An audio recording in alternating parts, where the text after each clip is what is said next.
Good evening to all of you. जल्दी से class को ज्वाइन कर लो, देन स्टार्ट करते हैं आज की क्लास को। कोशिश करेंगे ग्रुप थ्योरी एक क्लास में कंप्लीट करने की, ठीक है।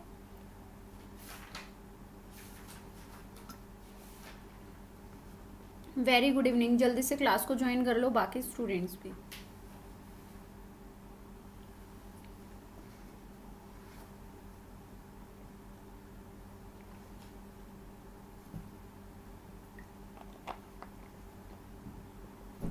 और एक बार मुझे कमेंट करके बताएं, ऑडियो वीडियो क्लियर है क्या? हाँ जी, ऑडियो वीडियो क्लियर है ना? स्टार्ट करें क्लास को। उसके साथ ही very good evening Ritu, Honey, वीर।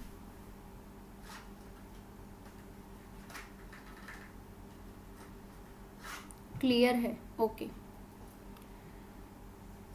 अगर आप में से किसी स्टूडेंट को प्रीवियस क्लास में कोई डाउट है तो वो पूछे, अदरवाइज आज हम नेक्स्ट टॉपिक स्टार्ट करेंगे, दैट इज ग्रुप थ्योरी। तो यहाँ से भी आपको एग्जाम में एक क्वेश्चन देखने को मिल सकता है। Good evening Meena, very good evening to all. उसके साथ ही अगर आपकी कहीं पे कोई भी क्वेरी रहती है तो आप मुझे टेलीग्राम पे ड्रॉप कर सकते हैं, अगर आप क्लास को लाइव एक्सेस नहीं कर पाते हैं तो। टेलीग्राम चैनल है यूजीसी नेट ज्ञान कंप्यूटर साइंस, ठीक है।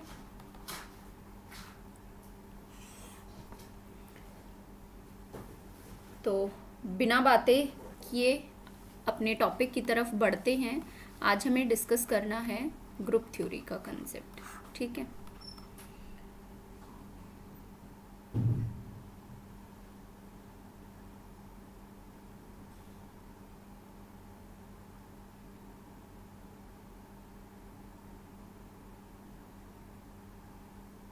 कॉलड्रिन के मैचिंग भी करा देंगे भाई, कोई क्वेश्चन होगा उसके साथ करा दूंगी, ठीक है। अगर कोई क्वेश्चन होगा तो उसके साथ करा दूंगी मैचिंग टॉपिक को। बाकी पीजीटी लेवल में मैचिंग टॉपिक से क्वेश्चन जो है अभी तक तो कभी आया नहीं है, नेट में ही नहीं आता मैचिंग से। तो ये वो कहते हैं ना, कुछ टॉपिक ऐसे होते हैं जो उस टाइम पे करंटली में चले हुए होते हैं, स्टैंडर्ड में होते हैं, यानी कि उनका ट्रेंड होता है। मैचिंग वाले टॉपिक का आजकल ट्रेंड नहीं चला हुआ, इसलिए ये टॉपिक जो एग्ज़ाम में आता नहीं है, ठीक है वंदना। ग्राफ थ्योरी को देखते हैं। ग्राफ थ्योरी से अगर आपको क्वेश्चन मिलेगा एग्जाम में तो एक क्वेश्चन पूछा जा सकता है। क्वेश्चन कैसा आएगा? बहुत ही बेसिक क्वेश्चन आएगा, हाँ आउट ऑफ ट्रेंड है। जो पॉइंट्स यानी कि जो क्वेश्चन आएगा वो या तो पूछेगा कि अगर कोई सेट दिया है आपको तो वो सेट, वो जो ग्रुप होगा उन सेट का, वो जो ग्रुप है वो आपका बेसिकली कौन सी प्रॉपर्टी को सेटिस्फाई करेगा। तो ग्रुप थ्योरी के अंदर हम अलग अलग प्रॉपर्टीज स्टडी करते हैं, क्योंकि ग्रुप होता क्या है, बेसिकली एक सेट होता है जिसके अंदर हम कुछ ना कुछ ऑपरेशन परफॉर्म करते हैं और दो एलिमेंट्स को कंबाइन करके किसी थर्ड एलिमेंट के लिए हम उस प्रॉपर्टी को सेटिस्फाई कराने की कोशिश करते हैं। तो अगर वो उसके लिए वो सारी कंडीशंस सेटिस्फाई होती हैं तो हमारा वो पर्टिकुलर सेट क्या होगा, ग्रुप होगा।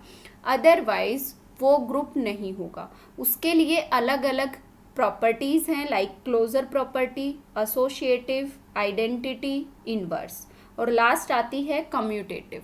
तो इन सभी प्रॉपर्टीज को वन बाय वन स्टडी करेंगे। उसके साथ कई बार बेसिक क्वेश्चन पूछ लिया जाता है, अगर क्लोजर प्रॉपर्टी को सेटिस्फाई करता है तो वो किस टाइप का स्ट्रक्चर होगा, तो वो हमारा एल्जेब्रिक स्ट्रक्चर होगा। अगर एसोसिएटिव है तो सेमी ग्रुप होगा, आइडेंटिटी है तो मोनोइड होगा, इनवर्स अगर एग्जिस्ट करता है तो ग्रुप होगा, और वहीं पे अगर कम्यूटेटिव की प्रॉपर्टी को सेटिस्फाई करता है तो एबिलियन ग्रुप होगा।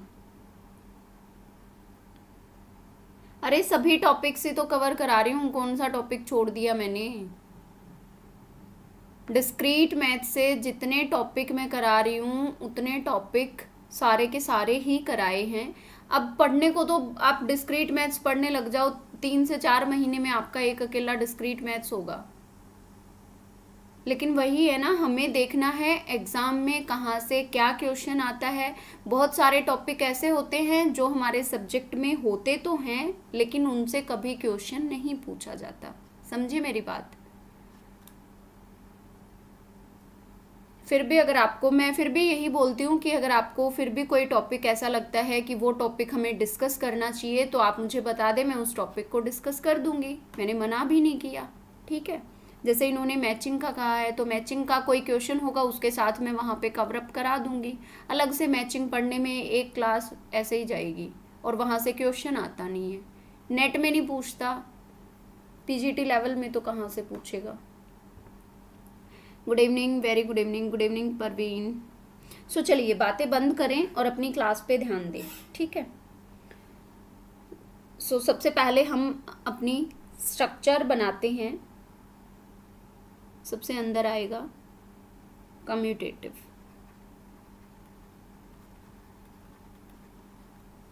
अगर कम्यूटेटिव प्रॉपर्टी है दैट मीन्स वो कैसा ग्रुप है? एबिलियन ग्रुप है। कैसा है? एबिलियन है। उसके बाद अगर इन्वर्स लाई करता है, अगर किसी सेट के लिए इन्वर्स लाई करता है दैट मीन्स वो क्या है? ग्रुप है। दैट मीन्स वो क्या है? ग्रुप है। और अगर वहीं पे आइडेंटिटी लाई करता है, आइडेंटिटी, तो वो क्या होने वाला है? मोनोइड।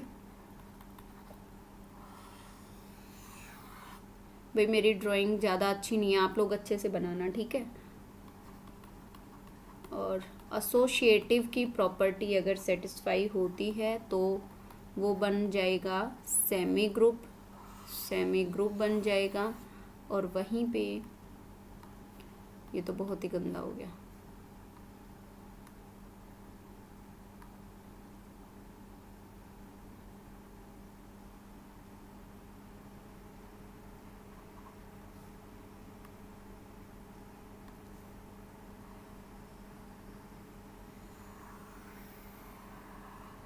ठीक है। और last one is closure property. अगर क्लोजर प्रॉपर्टी सेटिस्फाई करता है तो वो सेट बन जाएगा एल्जेब्रिक स्ट्रक्चर। एल्जेब्रिक स्ट्रक्चर, ठीक है।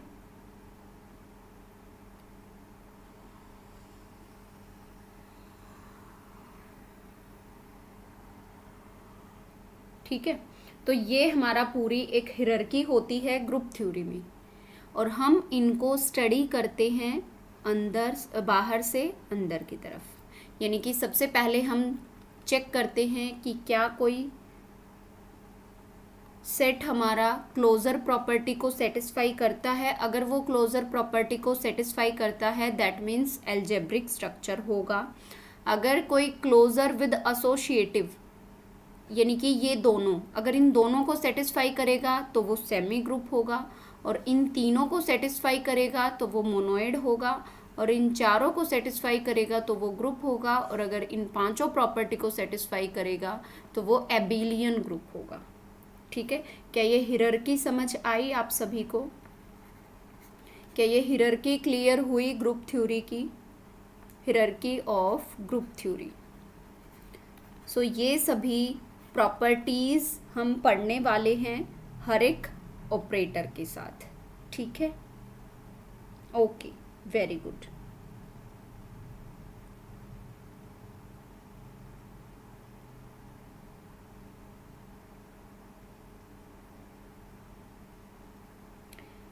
अब बात करते हैं, सबसे पहला है first one is that is closure property.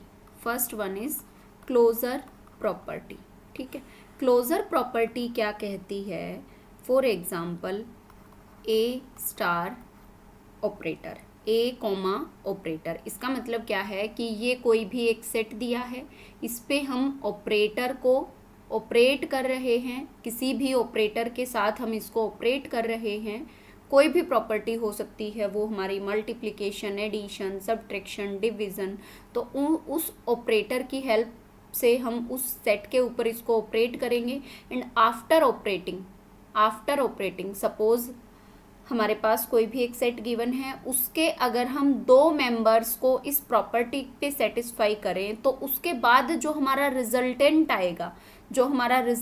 आएगा वो भी इस सेट से बिलोंग करना चाहिए, वो भी इस सेट का मेंबर होना चाहिए, तो ही हमारी प्रॉपर्टी को हम कहेंगे कि वो प्रॉपर्टी सेटिस्फाई करती है, वो क्लोज्ड होगा, अदरवाइज नहीं होगा। ध्यान से एक एग्जांपल के थ्रू समझाने की कोशिश करती हूँ। ए सेट है, स्टार ऑपरेटर है, यहाँ पे स्टार की जगह आप कोई भी ऑपरेटर यूज़ कर सकते हैं। ए कोमा बी क्या है, बिलोंग करते हैं ए सेट से। उसके बाद इन दोनों मेंबर्स पे आपने स्टार ऑपरेटर परफॉर्म करने के बाद जो आपका रिजल्टेंट आएगा ए स्टार बी का जो रिजल्टेंट आएगा वो भी बिलोंग करना चाहिए उसी सेम सेट से वो भी बिलोंग करना चाहिए। अगर बिलोंग करेगा that means closure property satisfy करता है, अदरवाइज नहीं करेगा।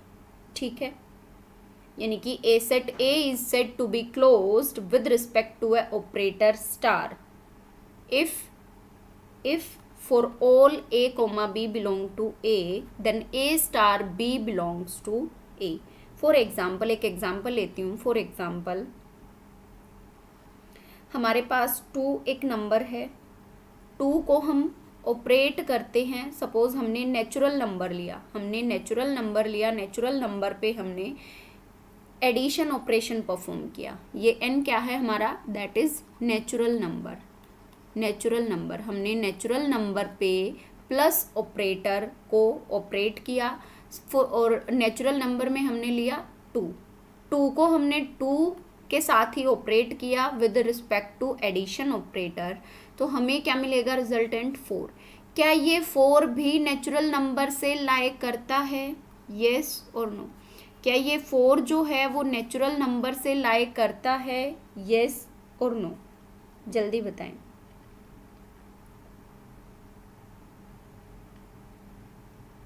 Yes, very good. तो अगर ये लाई करता है दैट मीन्स जो नेचुरल नंबर हमने लिया है, अब हमने यहाँ पे तो सिंपली नेचुरल नंबर के लिए, यानी कि नेचुरल नंबर पे अगर हम एडिशन ऑपरेशन परफॉर्म करते हैं तो वहाँ पे हमारी क्लोजर प्रॉपर्टी जो है वो सेटिस्फाई करती है। नेचुरल नंबर पे हमारी क्लोजर प्रॉपर्टी सेटिस्फाई करती है। अगर नेचुरल नंबर पे क्लोजर प्रॉपर्टी ने सेटिस्फाई किया तो वो सेट हमारा क्या कहलाएगा, that is known as algebraic structure. इसी की तरह हमें अलग अलग सेट लेके like natural number with respect to subtraction, natural number with respect to multiplication, natural number with respect to division and further integer ले सकते हैं आप, रियल नंबर ले सकते हैं, इवन नंबर ले सकते हैं, ओड नंबर ले सकते हैं। तो कोई भी किसी भी टाइप का अगर आप नंबर लेते हैं उसको आपको अलग अलग ऑपरेटर से ऑपरेट करके देखना पड़ेगा और फिर ऑपरेट होने के बाद अगर वो रिजल्टेंट भी उससे सेटिस्फाई करेगा तो वो आपका, अगर क्लोजर प्रॉपर्टी को सेटिस्फाई किया है तो वो सेट आपका एल्जेब्रिक स्ट्रक्चर बन पाएगा, एल्जेब्रिक स्ट्रक्चर की प्रॉपर्टी को सेटिस्फाई कर पाएगा, अदरवाइज नहीं करेगा। सो सबसे पहला था हमारा, अगर किसी सेट ने क्लोजर प्रॉपर्टी को सेटिस्फाई कर लिया तो वो क्या बनेगा, एल्जेब्रिक स्ट्रक्चर। तो एल्जेब्रिक स्ट्रक्चर की एक बार डेफिनेशन देखते हैं, फिर उसके बाद कुछ बाकी के एग्जाम्पल्स लेंगे और फिर उनके बेसिस पे हम समझने की कोशिश करेंगे कि क्या ये ठीक। अभी वंदना मैं अभी बता रही हूँ, नेगेटिव आपने कौन सा ऑपरेटर लिया, सब्ट्रैक्शन पे हमें अभी चेक करना है। अभी मैंने सिंपली एडिशन पे बताया है, अगर हम एडिशन ऑपरेशन परफॉर्म करते हैं तो क्लोज्ड है, लेकिन वहीं पे अगर हम natural number with respect to subtraction लेंगे तो क्या होगा, नेचुरल नंबर विद मल्टीप्लिकेशन लेंगे तो क्लोज होगा या नहीं। अभी मैं 1 बाय 1 एक एग्जाम्पल लेती जाऊंगी और फिर आप लोग खुद ही टेबल को फिल करते जाना। उससे पहले एक बार एल्जेब्रिक स्ट्रक्चर की डेफिनेशन देख लो, ठीक है। algebraic structure a set A is said to be algebraic structure with respect to operator star if it satisfy closure property. If it satisfy closure property, अगर वो क्लोजर प्रॉपर्टी को satisfy करता है तो वो क्या होगा, एल्जेब्रिक स्ट्रक्चर होगा। ठीक है, अब एक टेबल बनाते हैं। Natural number with respect to addition,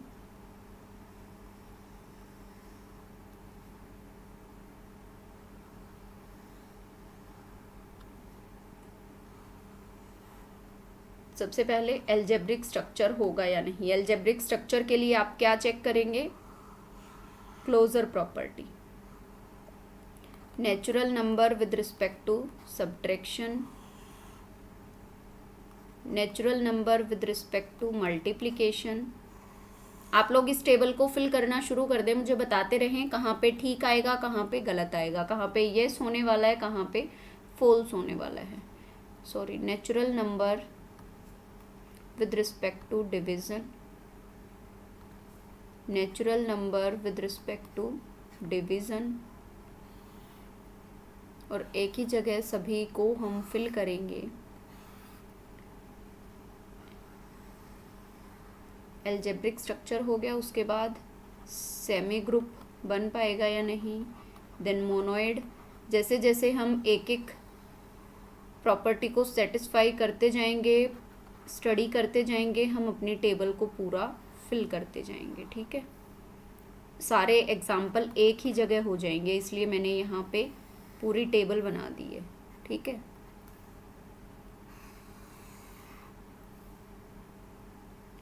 उसके बाद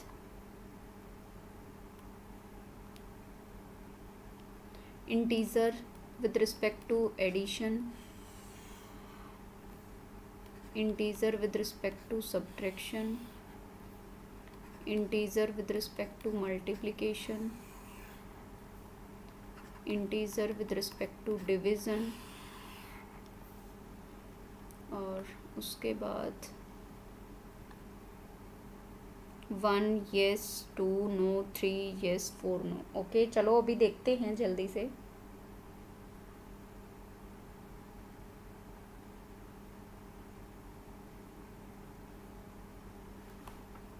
उसके बाद यहाँ पे लिख लो even number with respect to addition और even number with respect to multiplication. Mostly multiplication और एडिशन ऑपरेटर ही पूछा जाता है।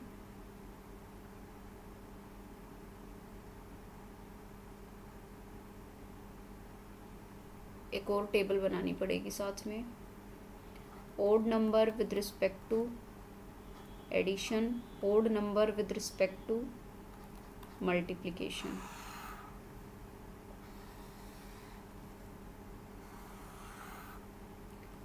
Algebraic structure, semi group, monoid, group और एबिलियन ग्रुप। ठीक है,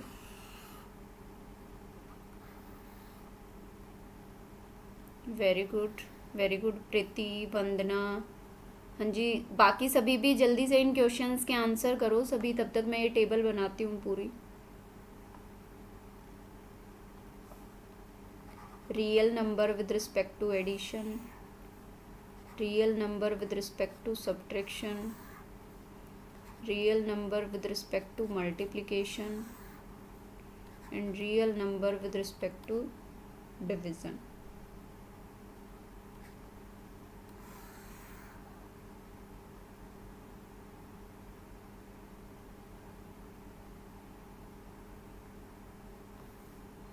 अब आ जाओ इस पे, फर्स्ट वाले पे। अब यहाँ पे बताओ, natural number with respect to addition क्या एल्जेब्रिक स्ट्रक्चर होगा या नहीं होगा?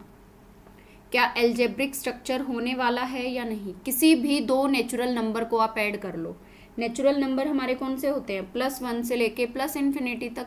तो किन्हीं भी दो नंबर को अगर आप ऐड करोगे तो क्या वो दो नंबर हमारे, उन दो नंबर को ऐड करने के बाद क्या जो हमें रिजल्टेंट मिलेगा वो नेचुरल नंबर से लाई करेगा, बिलोंग करेगा? जी हाँ, बिल्कुल करेगा। तो नेचुरल नंबर जो है विद रिस्पेक्ट टू एडिशन क्या बनने वाला है, एल्जेब्रिक स्ट्रक्चर। क्या बनने वाला है, एल्जेब्रिक स्ट्रक्चर। वहीं पे natural number with respect to अगर हम करते हैं सब्ट्रैक्शन, तो फॉर एग्जांपल अगर हम बात करें, मैंने फर्स्ट वैल्यू ली 2 और सेकंड वैल्यू ली 3, रिजल्टेंट क्या आया, -1। क्या -1 नेचुरल नंबर से बिलोंग करता है? जी नहीं। अगर बिलोंग नहीं करता तो क्लोजर भी नहीं होगा natural number with respect to addition, और अगर क्लोजर प्रॉपर्टी ही फेल हो गई तो एल्जेब्रिक स्ट्रक्चर तो होगा ही नहीं। तो एल्जेब्रिक स्ट्रक्चर तो होगा ही नहीं, ठीक है। अब उसके साथ जैसे हमने ये हियरार्की स्टडी की थी कि अगर कोई सेट क्लोजर प्रॉपर्टी को सेटिस्फाई करता है तो वो क्या बनता है, एल्जेब्रिक स्ट्रक्चर। देन उसके बाद अगर एल्जेब्रिक और एसोसिएटिव को करेगा, सॉरी क्लोजर और एसोसिएटिव को करेगा तो क्या बन पाएगा, सेमी ग्रुप। क्या बन पाएगा, सेमी ग्रुप। और अगर इन तीनों को करेगा तो मोनोइड। तो इसी के बेसिस पे क्या आप कह सकते हैं अगर कोई सेट एल्जेब्रिक स्ट्रक्चर नहीं है तो वो ना तो सेमी ग्रुप होगा, ना मोनोइड होगा, ना ग्रुप होगा, ना एल्जेब्रिक ग्रुप, एबिलियन ग्रुप होगा। क्या यहाँ तक सभी को क्लियर है? क्या यहाँ तक सभी को क्लियर है? Very good.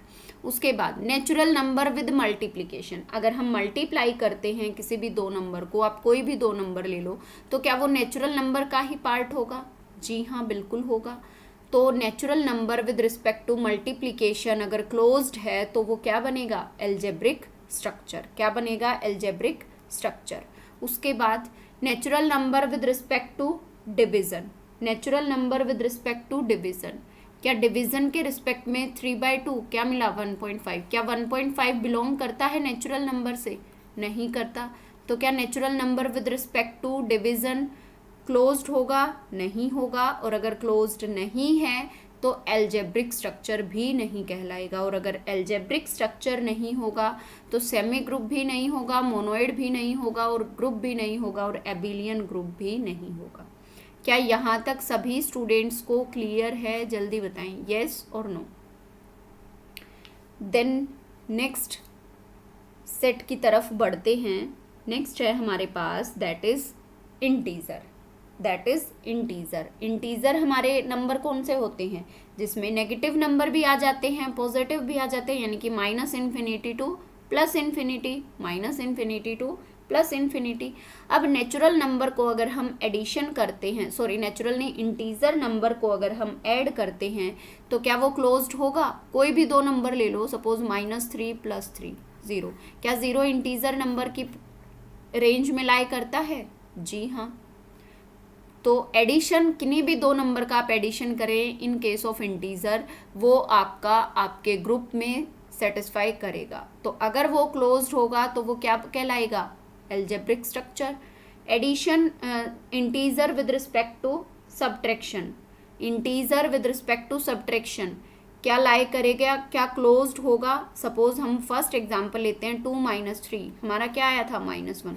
क्या -1 हमारा इंटीजर है? जी हाँ है। कोई भी दो नंबर ले, उस पर आप सब्ट्रैक्शन ऑपरेशन परफॉर्म करें, वो दोनों नंबर कैसे होने चाहिए, इंटीजर। अगर वो दोनों नंबर इंटीजर हैं तो उनके रिजल्टेंट, उन पे अगर आप सब्ट्रैक्शन ऑपरेशन परफॉर्म करते हैं तो आफ्टर परफॉर्मिंग सब्ट्रैक्शन ऑपरेशन हमारा जो रिजल्टेंट होगा वो भी हमारे ग्रुप में लाई करेगा, वो भी हमारे ग्रुप से बिलोंग करेगा, वो भी हमारे ग्रुप का मेंबर होगा। तो अगर वो मेंबर होगा यानी कि उसने क्लोज्ड प्रॉपर्टी को सेटिस्फाई कर लिया, और अगर क्लोज्ड प्रॉपर्टी को सेटिस्फाई कर लिया तो वो क्या कहलाएगा, एल्जेब्रिक स्ट्रक्चर। ठीक है।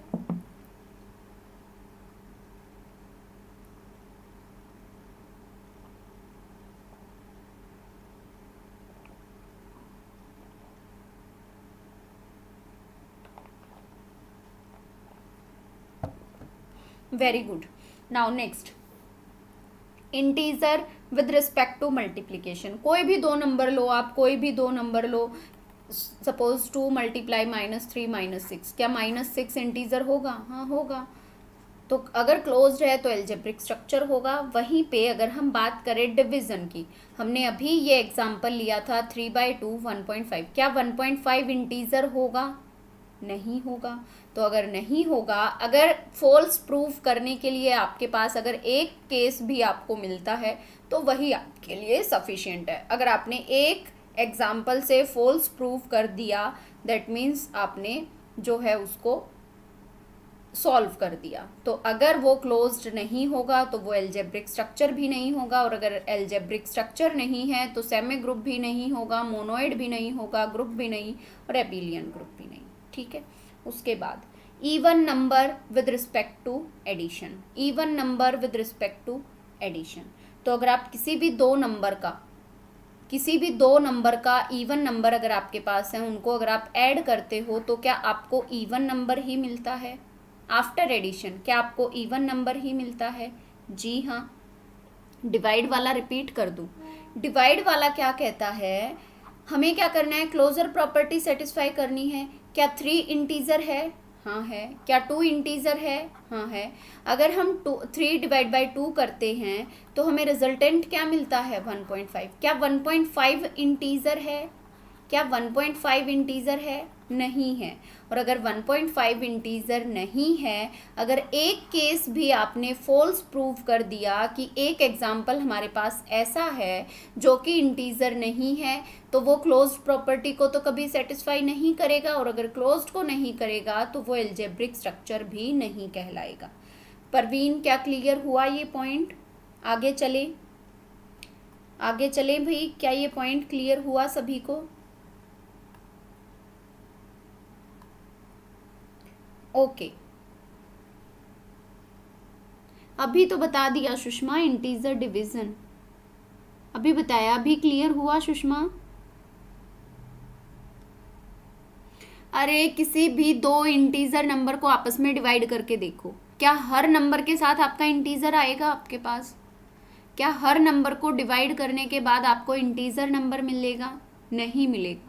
और अगर नहीं मिलेगा, अगर आपके पास एक केस भी ऐसा मिल जाता है जो कि इंटीजर नहीं है after dividing of any 2 integer number, तो रिजल्टेंट में अगर आपको इंटीजर नहीं मिला तो वो क्लोज्ड नहीं होगा, और अगर वो क्लोज्ड नहीं होगा तो वो एल्जेब्रिक स्ट्रक्चर की प्रॉपर्टी को कभी भी फुलफिल नहीं कर पाएगा। ठीक है, okay, very good. Now next, even number with respect to addition. अगर आप किसी भी दो इवन नंबर को ऐड करते हो तो क्या इवन नंबर को ऐड करने के बाद आपको इवन नंबर ही मिलता है? कोई भी दो इवन नंबर सोच के देख लो, आप अपनी तरफ से एग्जाम्पल बनाया करो। मैं ये अपनी तरफ से एग्जाम्पल ले रही हूँ, रैंडम एग्जाम्पल ले रही हूँ। ठीक है, तो इवन नंबर कोई भी, किन्हीं भी दो इवन नंबर को अगर हम ऐड करते हैं तो वो इवन नंबर ही मिलता है। तो इवन नंबर के केस में हमारा क्लोज्ड प्रॉपर्टी को सेटिस्फाई करता है। अगर क्लोजर प्रॉपर्टी को सेटिस्फाई करता है तो वो एल्जेब्रिक स्ट्रक्चर तो होगा ही होगा। Even number with respect to multiplication, 2 4 8, 6 2 12। किसी भी दो नंबर को अगर आप इवन नंबर अगर है वो, तो वो मल्टीप्लाई होने के बाद भी क्या वो इवन नंबर ही होंगे? जी हाँ, बिल्कुल होंगे। तो even number with respect to multiplication अगर क्लोज प्रॉपर्टी को सेटिस्फाई करता है तो वो सेट आपका एल्जेब्रिक स्ट्रक्चर भी होगा। क्या यहाँ तक सभी स्टूडेंट्स को क्लियर है? येस और नो? जल्दी बताएं, देन नेक्स्ट एग्जाम्पल की तरफ बढ़ते हैं। जल्दी बताओ भाई, क्या यहाँ तक सभी को क्लियर है?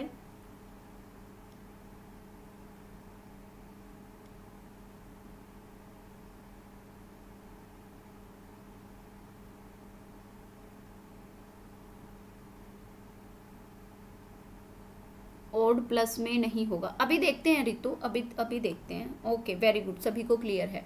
नेक्स्ट एग्जांपल देखो, odd with respect to addition. Odd with respect to addition, suppose मैंने 1 + 3 किया, क्या मिला? 4। क्या 4 हमारा ओड नंबर है? मैं बार बार क्या बता रही हूँ, दो नंबर लेने हैं हमें उस सेट के। ओड नंबर कौन से होते हैं? 1 3 5 7 9, यही होते हैं। इन दो नंबर को ऐड करने के बाद जो रिजल्टेंट मिले वो रिजल्टेंट भी उसी सेट से बिलोंग करना चाहिए। अगर बिलोंग करेगा तो वो क्लोजर प्रॉपर्टी को सेटिस्फाई करेगा। अगर क्लोजर प्रॉपर्टी को सेटिस्फाई करेगा तो एल्जेब्रिक स्ट्रक्चर होगा। अगर क्लोजर प्रॉपर्टी पे फेल होगा तो एल्जेब्रिक स्ट्रक्चर भी नहीं होगा। और अगर एल्जेब्रिक स्ट्रक्चर भी नहीं होगा तो फिर सेमी ग्रुप, मोनोइड ग्रुप या एबिलियन ग्रुप कुछ भी नहीं होने वाला है। ठीक है, okay. So odd number with respect to addition हमारा एल्जेब्रिक स्ट्रक्चर नहीं होगा। एल्जेब्रिक स्ट्रक्चर नहीं है तो ये तो आगे वाले तो होंगे ही नहीं, इनको तो आप डायरेक्टली फिल कर सकते। Odd number with respect to multiplication, 1 multiply 3 3, 3 multiply 5 15। किसी भी दो नंबर को, किसी भी दो ओड नंबर को अगर आप मल्टीप्लाई करेंगे तो आफ्टर मल्टीप्लाइंग आपको क्या मिलेगा? Odd number. तो यानी कि odd number with respect to multiplication जो है एल्जेब्रिक स्ट्रक्चर होगा। क्यों? क्योंकि हर केस में आपका जो है क्लोज्ड होता है, और अगर क्लोजर प्रॉपर्टी सेटिस्फाई होती है तो एल्जेब्रिक स्ट्रक्चर भी होगा। ठीक है, उसके बाद आते हैं रियल नंबर पे। Real number with respect to addition. अब एडिशन के केस में नेचुरल नंबर पे हो गया, इंटीजर पे हो गया, तो रियल नंबर पे भी होगा। रियल नंबर कौन से होते हैं? जल्दी बताओ, रियल नंबर कौन से होते हैं? कौन बताएगा? जल्दी बताओ, एक बार जल्दी से मुझे कमेंट करके बताएं, रियल नंबर कौन से होते हैं? फास्ट।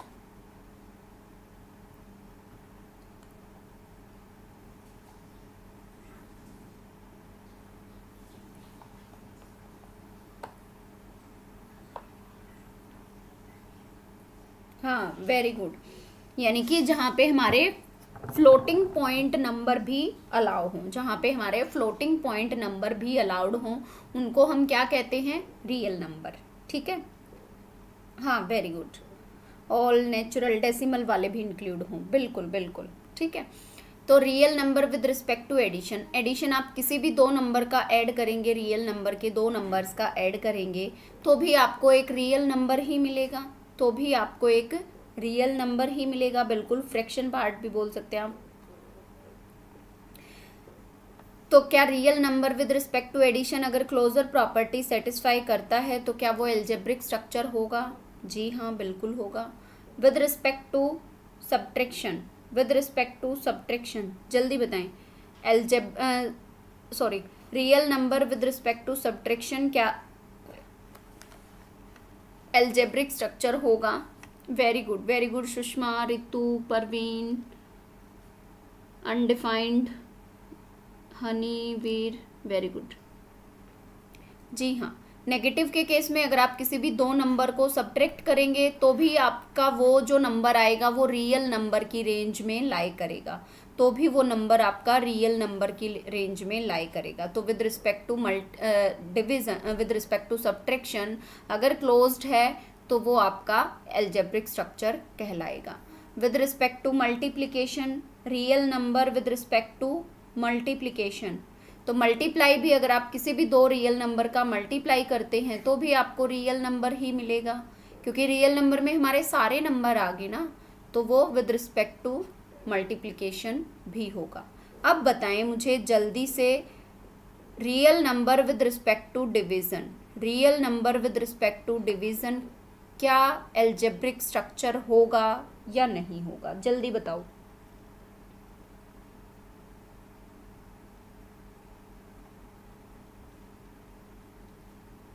डिवीज़न पे नहीं होगा, क्यों नहीं होगा वंदना जी?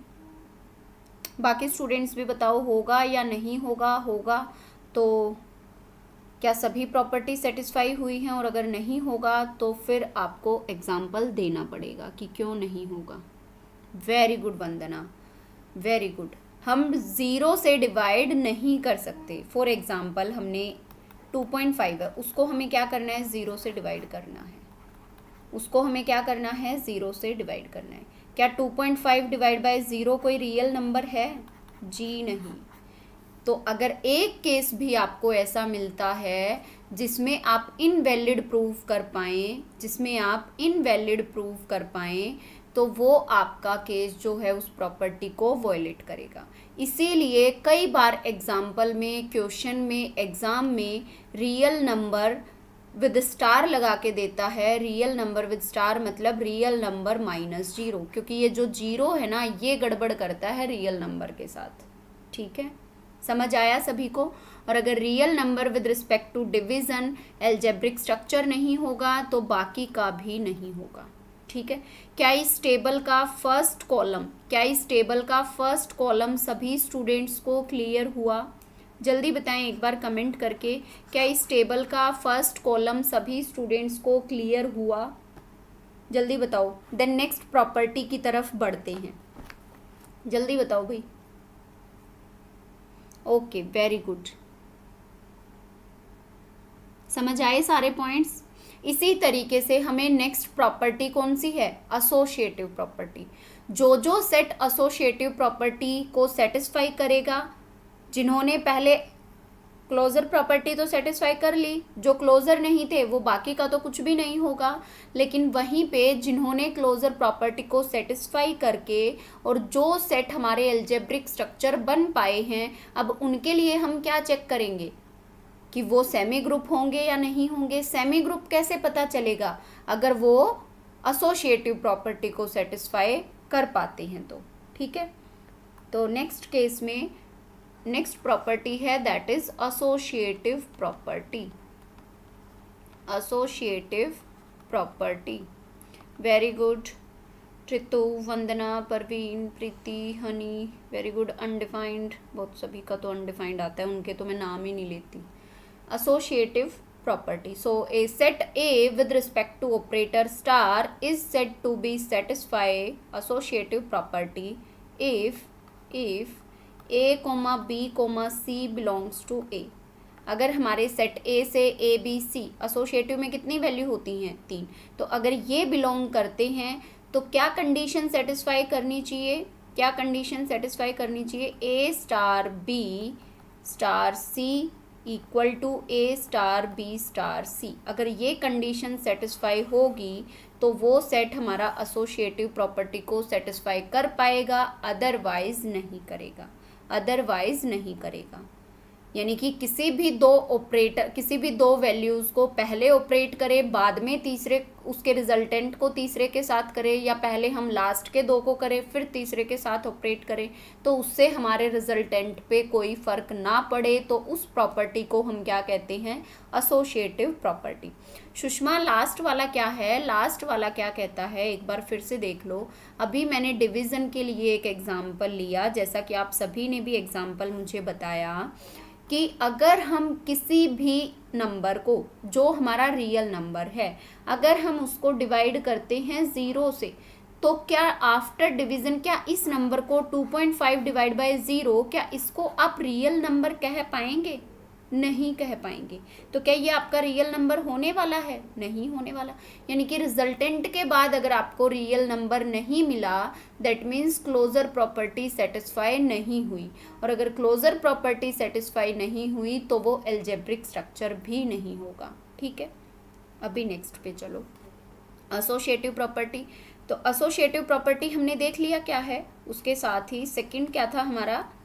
अगर कोई सेट हमारा क्लोजर प्रॉपर्टी और एसोसिएटिव, अगर वो उन दोनों को सेटिस्फाई करता है तो वो क्या कहलाएगा? That is semi group. A set A with respect to operator star is said to be a semi group if it satisfies closure as well as associative property। अगर वो इन दोनों प्रॉपर्टी को सेटिस्फाई करेगा तो ही वो सेट क्या कहलाएगा? Semi group, otherwise नहीं। अब जल्दी से इसी टेबल के सभी कॉलम्स को हमें दोबारा से फिल करना है फॉर सेमी ग्रुप के केस के लिए हमें इन कॉलम्स को फिल करना है। Natural number with respect to addition, लेकिन इस बार आपको क्या देखना है? एसोसिएटिव प्रॉपर्टी की एसोसिएटिव प्रॉपर्टी सेटिस्फाई करती है या नहीं, एसोसिएटिव प्रॉपर्टी सेटिस्फाई करती है या नहीं, जल्दी बताओ, जल्दी से बताते हुए चलो।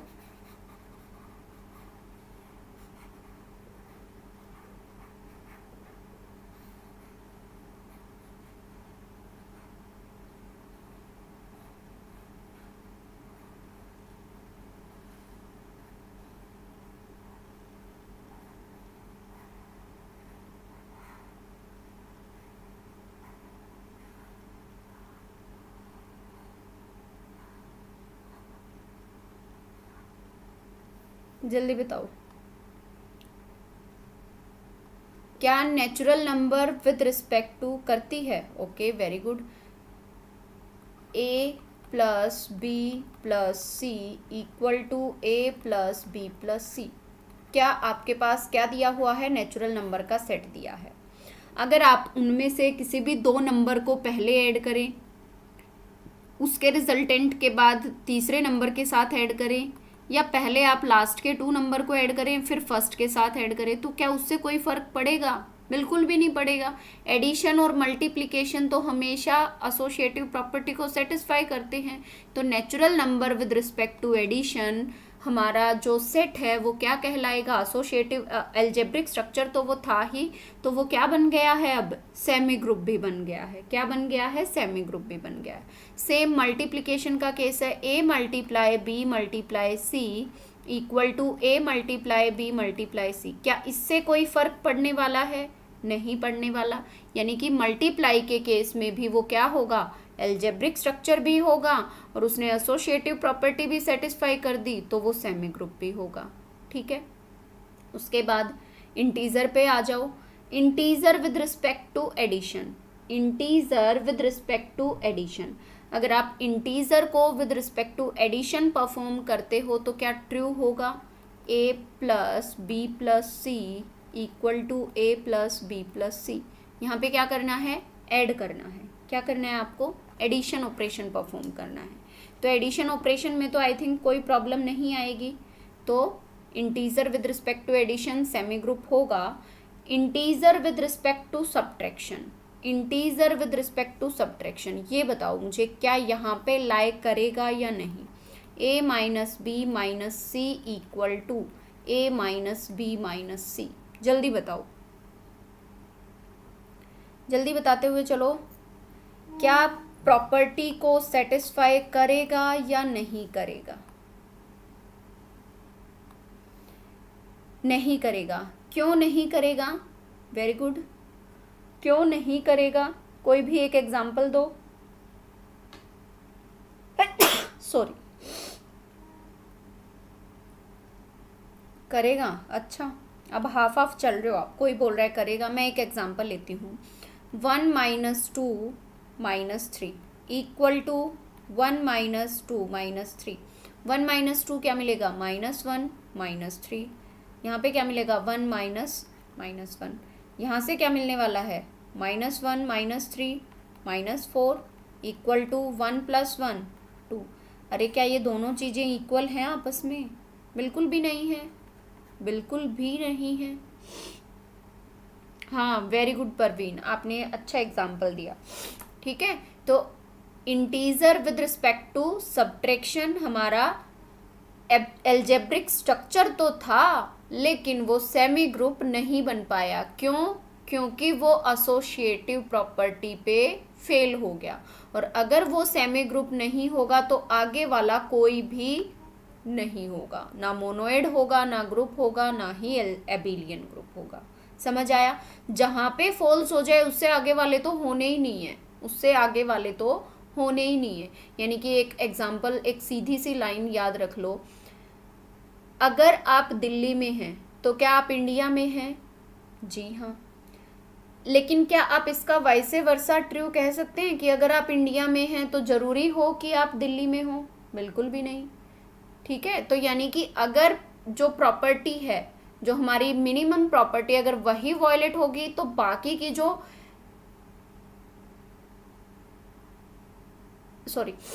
बाकी की हमारी प्रॉपर्टीज़ हैं जो कि उससे भी मोर स्ट्रिक्टर हैं, तो वो तो होंगी ही नहीं। तो इसीलिए जहाँ पे फॉल्स हो जाए उससे आगे वाले तो हमारे होने ही नहीं वाले। ठीक है, अच्छा जी, आपने लगता है शायद सारी क्लासेस देखी हुई हैं। है वंदना, आपने सारी क्लासेस देखी हुई हैं लगता है।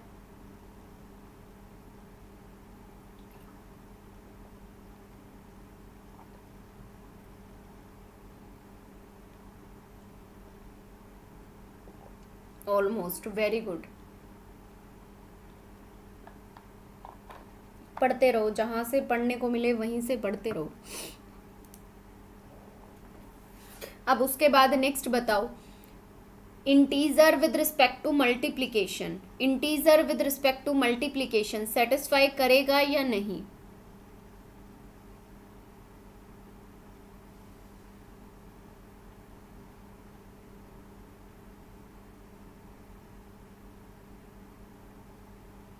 क्या बोल रहे हो परवीन आप, मुझे समझ नहीं आया। यस करेगा, मल्टीप्लिकेशन के केस में तो फॉल्स नहीं होगा, करेगा।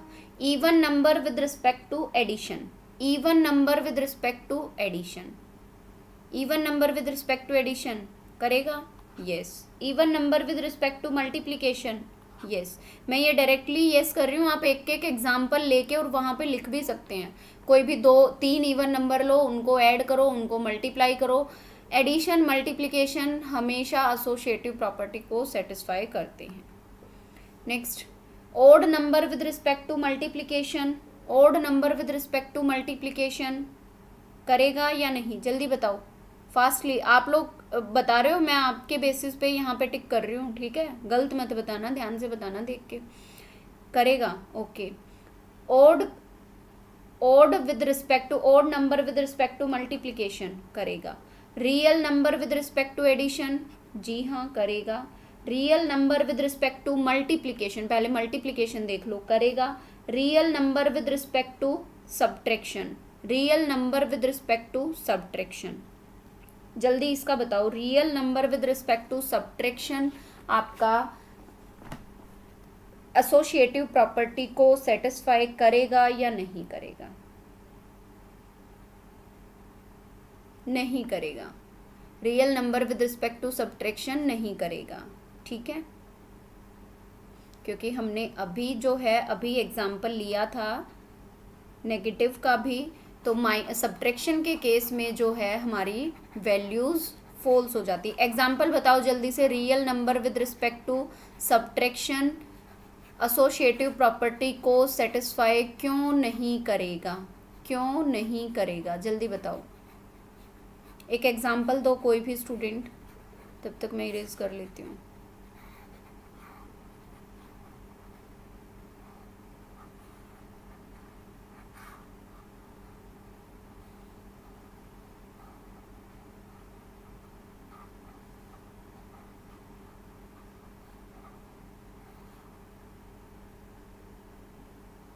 Very good.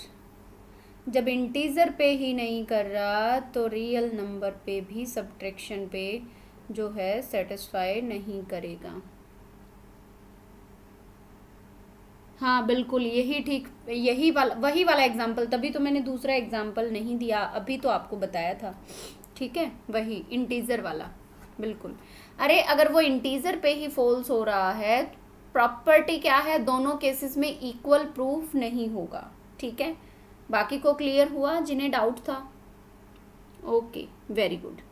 नेक्स्ट है हमारा, that is identity property. Next one that is identity property.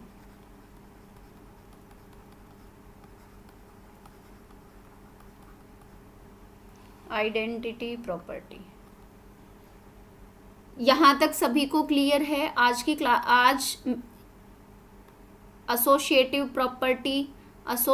Property तक क्या सभी स्टूडेंट्स को क्लियर है? क्योंकि 1 आवर के अराउंड हो गया। अगर मैं आइडेंटिटी को कराऊंगी तो मुझे साथ में इन्वर्स भी कराना पड़ेगा, फिर बहुत ज़्यादा टाइम लग जाएगा, ठीक है? क्या यहाँ तक सभी को क्लियर है? किसी स्टूडेंट को इस टेबल में कोई डाउट है? अगर सभी को सारे पॉइंट्स क्लियर हैं जल्दी से यस लिखिए। देन बाकी की 3 प्रॉपर्टीज़ को कल डिस्कस करेंगे, ठीक है? देन बाकी की 3 प्रॉपर्टीज़ को कल डिस्कस करेंगे और कल हमारा ग्रुप थ्योरी जो है वो कंप्लीट हो जाएगा, ठीक है? कल जो है ग्रुप थ्योरी कंप्लीट हो जाएगा। हाँ कल डिस्कस करेंगे बिल्कुल। तिमोथी में गेट के हैं, हाँ तिमोथी विलियम्स में बहुत सारे नेट के क्वेश्चन हैं, बहुत सारे गेट के हैं, कुछ एमसीक्यूज भी हैं, लेकिन ये है उनका लेवल अच्छा है। अगर आप बाकी किसी बुक को कंपेयर करते हो जो कि मार्केट में जस्ट अवेलेबल होती हैं आपको मार्केट में अलग अलग पब्लिकेशंस की, उनसे जो है इसका लेवल थोड़ा अच्छा है क्वेश्चंस का, ठीक है, इसीलिए मैंने वो बुक आप लोगों को सजेस्ट करी थी। पीजीटी लेवल के लिए कोई एक स्पेसिफिक बुक नहीं है, आप मार्केट से कोई भी किसी भी पब्लिकेशन की बुक लेके और वहाँ से प्रैक्टिस कर सकते हो। हाँ, गेट के तो क्वेश्चन मुश्किल है, तो उसमें सारे क्वेश्चन मत करो ना, जो क्वेश्चन आपसे बन पाते हैं आप उतना करो। गेट के लेवल तक का तो हमें करना ही नहीं है ना, हमें तो अपने पीजीटी लेवल का स्क्रीनिंग के लेवल तक का करना है, ठीक है। कौन सी प्रॉब्लम सॉल्व नहीं होती मीना? ट्रूमैन की कौन सी बुक? पीजीटी लेवल की ट्रूमैन की कौन सी बुक बोल रहे हो आप? नेट की या पीजीटी लेवल पे कोई बुक आई हुई है? ट्रूमैन की नेट की तो आती है, पीजीटी लेवल की तो मैंने देखी नहीं। अच्छा, क्वेश्चन सॉल्व नहीं होते तो मूड ऑफ हो जाता है। हाँ जी बताइए।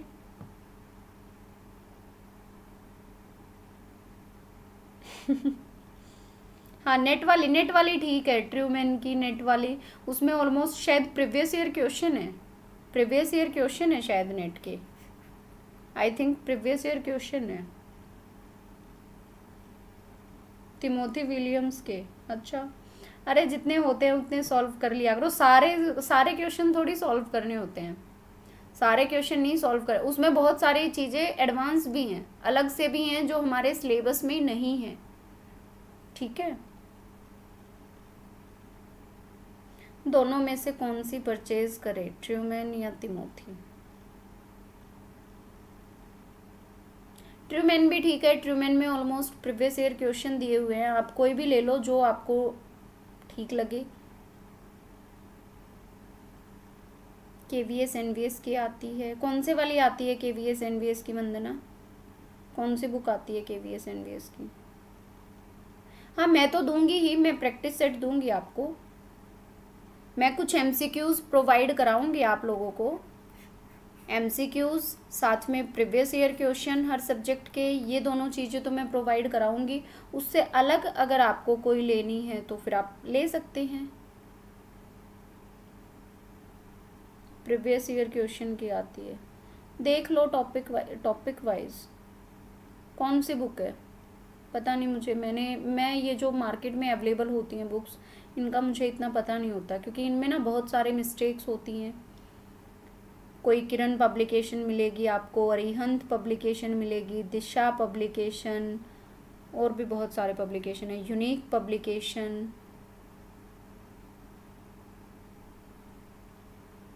पता नहीं।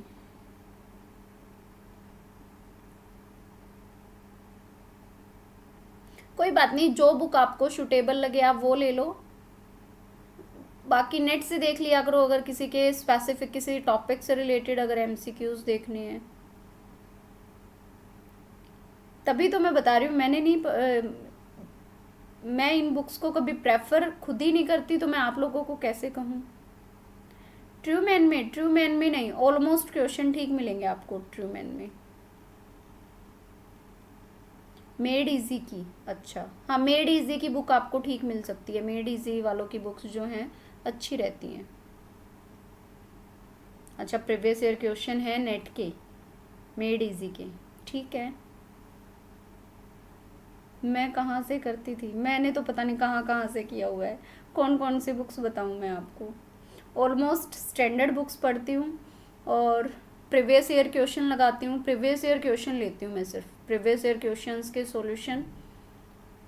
कोई एक स्पेसिफिक बुक तो नहीं कह सकती, लेकिन जो मार्केट में अलग अलग पब्लिकेशंस की बुक होती हैं वो मैंने देखी हुई हैं, सभी बुक्स में बहुत सारा पता नहीं क्या कबाड़ा मचा हुआ है उन बुक्स में, कहीं का किधर, कहीं का कुछ चेप देते हैं, कहीं कुछ मिलेगा कहीं कुछ मिलेगा।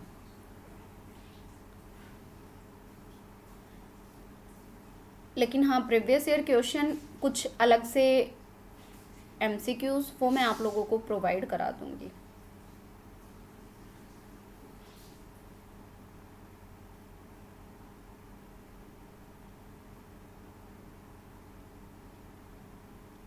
हाँ बिल्कुल। हाँ कोई नहीं, आप टॉपिक वाइज ले लो फिर, टॉपिक वाइज अगर आपको मिलती है तो।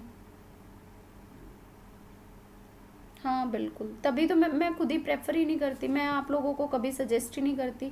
जो मार्केट में बुक्स अवेलेबल हैं आप उनको पढ़ो।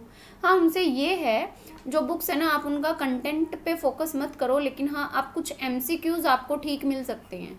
जो मार्केट में पब्लिकेशंस की बुक होती हैं उनमें आपको कुछ ना कुछ एमसीक्यूज मिल सकते हैं। उनके कंटेंट पे इतना ध्यान मत देना, क्योंकि वही होता है फिर कंटेंट में पता नहीं क्या का क्या लिखा होता है, उन्हें खुद ही नहीं पता होता पब्लिकेशन वालों ने क्या लिख रखा है। बहुत सारी इतनी सारी मिस्टेक्स होती हैं जिसकी हद नहीं है। तो सिर्फ एमसीक्यूज लगा सकते हो आप वहाँ से, ताकि आपको अगर सिर्फ एनालिसिस करना है कि क्वेश्चन लग पा रहे हैं नहीं लग पा रहे, लेकिन उसमें भी फिर आपको लेवल देखना पड़ता है। वो जो बुक्स हैं वो पीजीटी लेवल के एग्ज़ाम्स के लिए तो हैं, लेकिन वहीं पे अगर हम बात करें स्क्रीनिंग के एग्ज़ाम की, तो स्क्रीनिंग का लेवल बाकी के पीजीटी एग्ज़ाम से थोड़ा हाई रहता है। एस्टेट से भी हाई, और केवीएस हुआ, एनवीएस हुआ, डे ट्रिपल एस भी हुआ, इनमें तो बहुत ही बेसिक बेसिक क्वेश्चन आते हैं। वहीं पे पीजीटी स्क्रीनिंग में अच्छे खासे लेवल से क्वेश्चन पूछे जाते हैं। और बहुत सारे टॉपिक्स तो बिल्कुल नेट लेवल के टच किए हुए हैं, जो 2016 का एग्ज़ाम हुआ है। अब जो नेक्स्ट आगे एग्ज़ाम होना है उसका भी हम कुछ नहीं कह सकते कि कैसा एग्ज़ाम आएगा, कौन कंडक्ट करेगा, कैसा क्वेश्चन पेपर बन के आएगा। लेकिन हाँ अपनी तरफ से कोशिश करेंगे कि हर एक उस पॉइंट को कवर किया जाए जहाँ से एग्ज़ाम में क्वेश्चन आने की उम्मीद हो। ठीक है, नहीं सभी क्वेश्चंस का नेट का लेवल नहीं होता, बहुत ही बेसिक क्वेश्चन भी होते हैं। लेकिन हाँ ये है, मैं आप लोगों को उस लेवल तक का करा दूंगी कि आप क्वेश्चंस को इजीली अटेम्प्ट कर पाएँ। ठीक है। हाँ बोलो मैम, जल्दी बताओ, फिर क्लास को बाइंड अप करते, अभी बहुत देर हो गई है, 10 बज गए। आप सभी लोग खाना वाना खा के बैठे होगे है ना। मैंने वो बताया है, पोसेट का एक क्वेश्चन आया हुआ था, वो क्वेश्चन मैं आपको एक बार ग्रुप थ्योरी कंप्लीट होने दो, सारे के सारे क्वेश्चन मैं खुद सॉल्व कराऊंगी। ठीक है, टेंशन ना लो। कल भी एक स्टूडेंट ने मुझे याद दिलाया था, मुझे याद है पोसेट का एक क्वेश्चन है, उसके लिए आपको अलग मेथड यूज़ करना पड़ता है। वो मेथड हमारी क्लास में जो है रह गया है, उस मेथड को मैं आपको बताऊंगी। ठीक है, नहीं खाया खाना, कोई बात नहीं, अभी आप लोग भी खा लो, मैं भी खा लेती हूँ, मुझे बहुत ज़्यादा भूख लग जाती है 2 क्लासेस लेने के बाद। पेट में बिल्कुल चूहे कूद रहे हैं, इतनी तेज़ भूख लगी है। हाँ बिल्कुल, हेल्थ तो ज़रूरी है ही है। और उसके साथ मेरे अभी जो है 1 मंथ तक, आज मतलब ये लगा लो आप 1 मंथ के अराउंड मेरे पे बहुत ज़्यादा प्रेशर होने वाला है मेरे वर्क से लेके। तो कई बार ऐसा हो सकता है मे बी मैं आपकी क्लास जो है अल्टरनेट डेज में शिफ्ट करूं, तो उससे तो किसी स्टूडेंट को शायद कोई प्रॉब्लम ना हो, अगर होगी तो वो भी बता देना। बस मेरे खुद के काम है भाई, उनकी वजह से कुछ रिसर्च वर्क है, उसकी वजह से मेरा टाइम शेड्यूल जो है वो कुछ ज़्यादा ही हेक्टिक हो रखा है। तो हो सकता है मे बी, अभी मैं कंफर्म नहीं कह रही कि अभी क्लास नहीं लूँगी, जहाँ तक पॉसिबल हुआ डेली क्लास लूँगी। लेकिन अगर 1% कुछ ऐसा होता है तो फिर मैं अल्टरनेट डेज में करूँगी। ठीक है, सीवी बना के भेजूँगी वंदना मैं आपको। ठीक है एस्टेट भी देना है।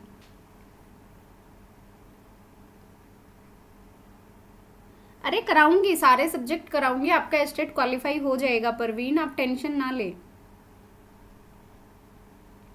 आप टेंशन मत लो, आपको सारे सब्जेक्ट्स मिलेंगे, 1 बाय 1 कवर होते रहेंगे, टेंशन मत लो आप। ठीक है, और एस्टेट तो इस बार ये समझो आपका एस्टेट पार है, आप स्क्रीनिंग के लिए तैयारी रखो।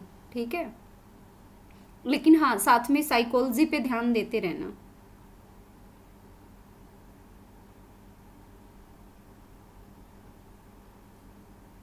अच्छा जी, चलो कोई नहीं। हाँ हाँ बिल्कुल, एक्स्ट्रा, टाइम ले लूँगी।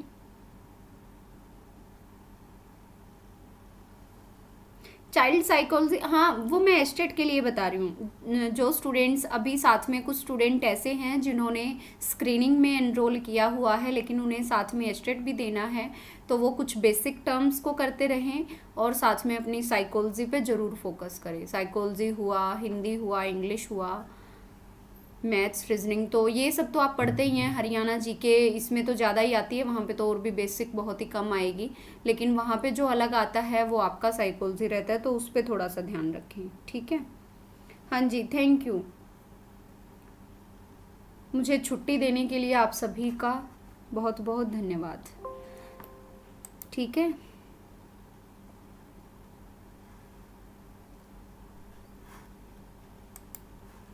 सो चलिए इसी के साथ आज की क्लास को हम यहीं पे वाइंड अप करते हैं एंड फर्दर नेक्स्ट क्लास में मिलेंगे बाकी के टॉपिक्स के साथ जो हमारे बचे हुए हैं। तब तक के लिए सभी स्टूडेंट्स को thank you so much and all the very best. इसी तरीके से अपनी प्रिपरेशन को करते रहें, ठीक है।